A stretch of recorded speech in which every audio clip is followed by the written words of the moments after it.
Vice-président, à ce moment critique pour les droits humains et le droit international, le monde a besoin de l'Organisation des Nations Unies et des valeurs qu'elle représente. Le Luxembourg vient de conclure son premier mandat au sein de ce Conseil. Au fil de ces 3 ans, mon pays a voulu être un membre engagé, actif et solidaire. Un membre qui fonde son engagement sur des principes forts que sont l'universalité, l'indivisibilité et l'inaliénabilité des droits humains. Un membre dont l'action internationale s'inscrit dans le maintien d'un système ancré dans le droit international. Si nous devions avoir appris une leçon du siècle passé, c'est que le droit doit primer sur la force. Malheureusement, ce principe n'est pas appliqué partout. Il y a quelques semaines, je me suis rendu à Auschwitz pour le 80e anniversaire de la libération du camp d'extermination. Ce lieu, gravé à toujours dans l'histoire comme synonyme du manque d'humanité, m'a profondément marqué.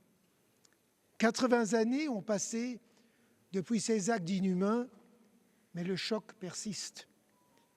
C'est un lieu de réflexion, mais aussi de réaction. L'histoire jugera au même terme les auteurs de ces actes que ceux qui n'en ont pas appris les leçons. Monsieur le Vice-président, l'état du monde nous confronte aujourd'hui à de nombreux défis. La guerre d'agression de la Russie contre l'Ukraine continue depuis plus de 3 ans.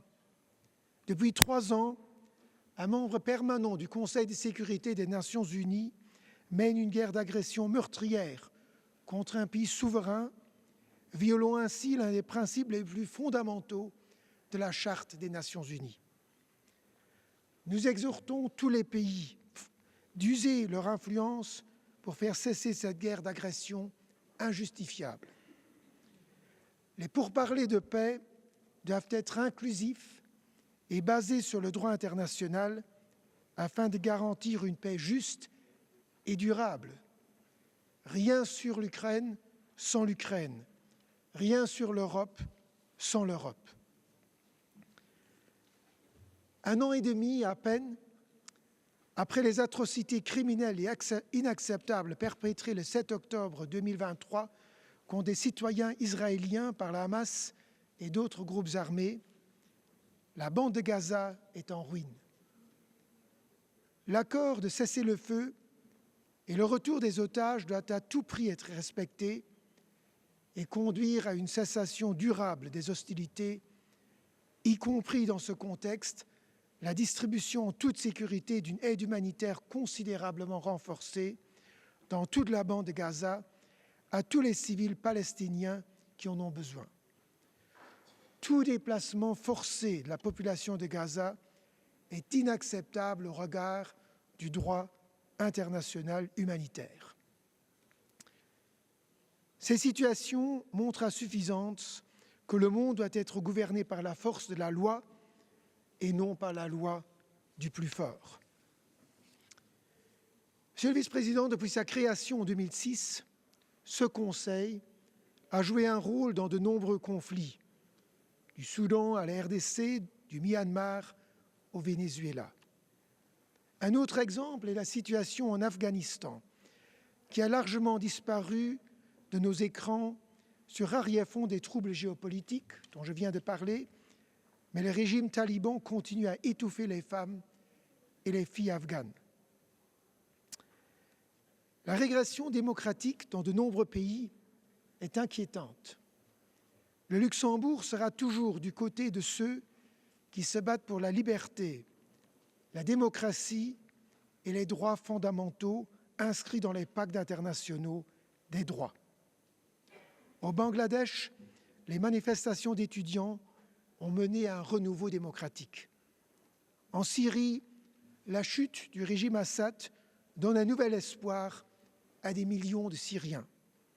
Il faudra là aussi veiller à ce que les nouveaux dirigeants respectent les droits humains de toutes les communautés et de toutes les religions.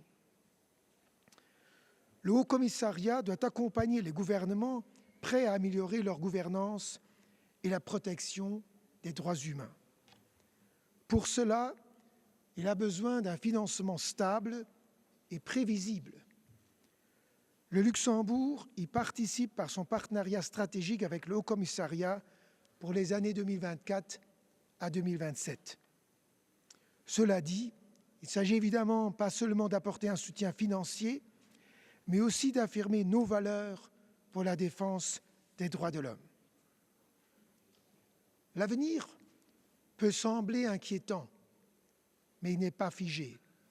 C'est à nous, en tant que citoyens, en tant que responsables politiques, de façonner l'avenir par nos choix, nos décisions, nos actions.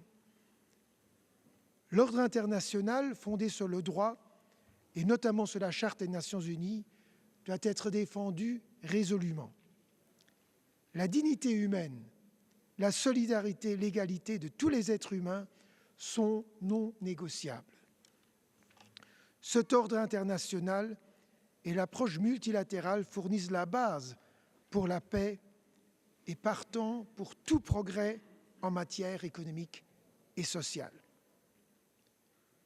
Attelons-nous donc tous avec détermination à la tâche de mettre en œuvre le pacte de l'avenir que nous venons d'adopter, les objectifs pour le développement durable de l'agenda 2030, pour la paix et surtout la dignité humaine.